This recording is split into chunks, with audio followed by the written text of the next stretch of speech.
Welcome to the Slop Temple. We pray this video helps.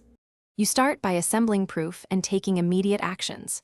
Check your Apple warranty or Apple Care Plus eligibility because that determines replacement rules. Make sure your Apple ID and serial match purchase records. Back up the iPhone to iCloud or an encrypted computer backup, and disable Find My iPhone only if instructed by Apple support. Once done, have your receipt or order number, device serial, and a clear description of the fault ready to present. This speeds validation and avoids delays. You now contact Apple support and follow their mandated path. Choose iPhone and then the specific hardware fault. Explain the exact defect, cite warranty or Apple Care Plus coverage, and ask explicitly for a warranty replacement, not a repair, so they follow replacement protocol. Complete any remote diagnostics they require, share the serial, and accept the quoted next step.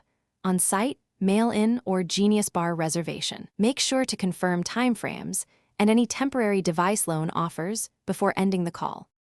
You finish by executing Apple's replacement instructions precisely. If shipping, pack the wiped iPhone and include required documentation, use the prepaid label and track the shipment. If at a store, present ID, receipt, and serial.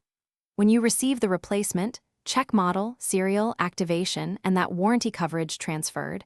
Restore your backup only after verification. If Apple denies a valid warranty replacement, escalate to a senior advisor. Ask for a written denial, and consider a formal consumer warranty claim. Thanks for watching. Consider subscribing if we helped you.